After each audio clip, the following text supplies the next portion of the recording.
You know that feeling when you open your to-do list, you see 30 things staring back at you and you close it again? Or the moment you realize the thing you forgot was the thing you swore you'd remember? Look, you're not bad at this. You're working off a list when what you need is something else. And the fix isn't a fancier app or a color-coded system. It's actually smaller and simpler than that. And it started, for me, with a ballpoint pen and a very questionable hygiene decision in college.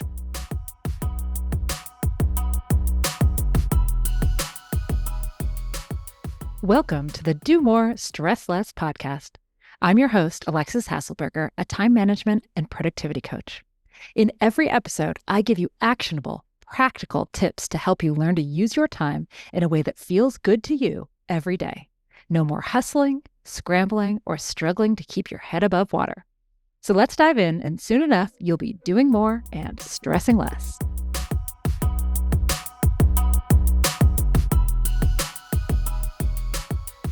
All throughout college, I tried not to wash the back of my left hand, if I could avoid it.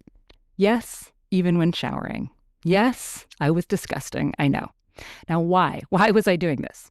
Well, it was my task system in quotes, although in retrospect, it was not a very good one. I used to write on the back of my left hand, and sometimes veering up my arm when the list got too long, with a ballpoint pen, all of the things I needed to remember to do. Because memory has never been my strong suit. School assignments, taxes, appointments, it was all there. Now, I am sure I looked very strange, but at the time, I don't remember anyone commenting. And it worked for me for a while. It was always with me. It was impossible to lose. Just a quick glance, and I knew what I needed to do. I was decades away from finally being diagnosed with ADHD, explaining my need for things to be written down and in my immediate view, lest they be forgotten entirely. But I digress. As my world continued to become more complex, so did my systems, by necessity. As I entered the work world and eventually moved across the country to a new city, my list expanded. It no longer fit on my hand or even my arm. I no longer had just a literal handful of things to do. So I started using a paper notebook to write down my lists. But they weren't super consistent because I wasn't super consistent. It wasn't a system. It was a series of lists written as needed and sometimes abandoned. At work, I was slightly more systematic. I had a legal pad, and on that legal pad, I wrote my entire to-do list. And as I worked, I would cross things off the list and add things to the list, and every day before I went home, I would flip over the page and I would rewrite the list on a clean sheet with the next day's date at the top, leaving off the items that I'd already finished. Writing and rewriting helped me to remember, and it also made me feel clean, clear, and on top of it.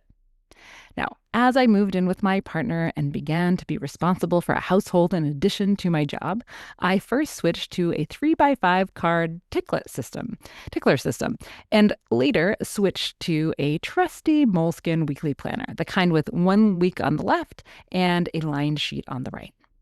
I began to schedule my tasks instead of just having a single list. I began to limit the number of home-related tasks to 3 each day as a way of preserving my sanity. But my big list was still written and rewritten every week in the same manner as I talked about before. And as my jobs grew larger in scope and responsibility, as I became responsible for those other than myself as a manager, as I had many projects with many, many steps, I started using a spreadsheet to handle and manage my workload. I read Getting Things Done by David Allen, and certain aspects of the Getting Things Done method became impressed upon me, namely the importance of clarifying a next action for any task or project.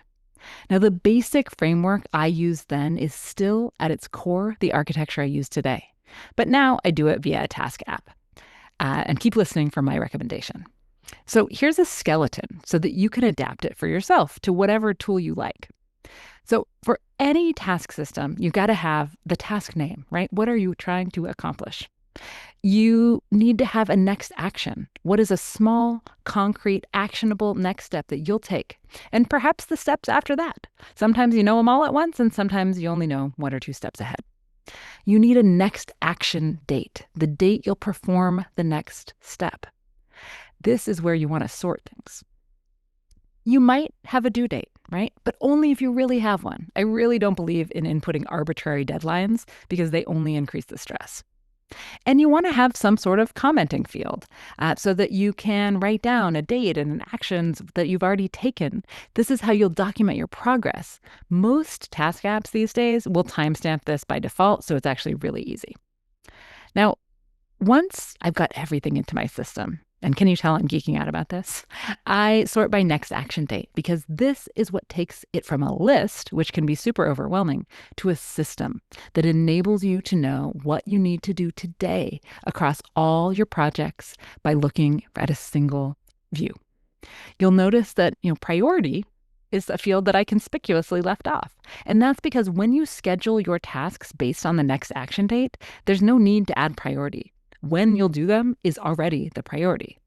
If you're prioritizing by taking stock of what you need to do and the time that you have available, then your next action dates, they reflect this. Now, as soon as you complete a step, you can update the next action, what you need to do next, and the comment, what you've already done, and the next action date, so that you know when you'll do the next step. You update your list as you work your way through it so that you don't fall into the trap of having to update the tasks on your task list as an action on your task list, like the horror. Plus, you'll never do it. No one wants to update my task list as the final task of the day. Now, I've adapted this framework to Wrike and to Wunderlist, RIP. Now, this is the basis for Microsoft To Do, to Asana, to Clear, and now to TickTick. TickTick is the app that I have been using for the last several years, and it's the one that I recommend most frequently to my friends, to my family, and of course, to my clients. And it's one that they all love as well. In fact, I talk about this app so much that at a recent business retreat, it became an instant inside joke. Sorry, not sorry. Now, this framework can be adapted to almost any tool because it's very simple. It structures what you have to do today to make sure that you meet your deadlines, rather than telling you a bunch of stuff that you should have already done that is due today. It doesn't require the bells and whistles of many task management systems. You don't need push notifications or reminders interrupting your flow when you're working off a prioritized list that's comprised of everything you need to do. Now, you might be thinking, well, this sounds very nice in theory, but I never complete my to-do list every day. And that's true. You will not get everything done every day. And when that happens, you can adjust your next action dates to make sure that you have a balanced workload for the coming days and coming weeks. And try to remember that one, you can only move forward. Like overdue tasks, there's no point in leaving them overdue because you cannot go into the past and do them. We can only move forward. 2, berating yourself for not doing something doesn't help you do it. 3, the point of planning is not to follow the plan exactly, but to make better decisions about where the plan needs to pivot. And 4, becoming a ruthless time realist is a process. You're unlikely to get it right the first time. You are very likely to put more things on your today than you can possibly do. And only through time and calibration do you learn what the right amount is for you. So why am I telling you about every single task system I have ever used? Well, 3 big reasons. 1, if you're comparing your system or lack thereof to someone else's success in this regard, I want you to know that it is very likely they didn't start out with something amazing. It's likely evolved a lot over time. Think back to me and the ballpoint pen in my hand. Now, 2, I want to normalize for you that what works right now might not always work forever, and that's okay. As you change, you can adapt your systems to meet your changing needs. This is true not only of task systems, but of habits and pretty much everything in life.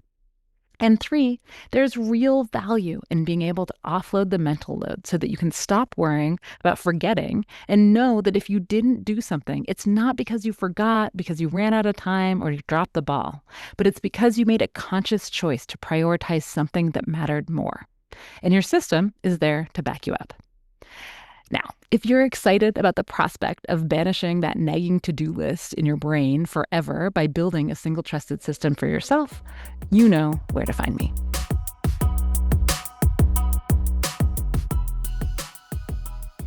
And that's a wrap on today's episode of the Do More, Stress Less podcast. If today's episode resonated with you, I've got a little something else you might want to know about. I want you to check out my free class, 3 Secrets for Always Having Enough Time for Your Work, Your Family, and most importantly, yourself.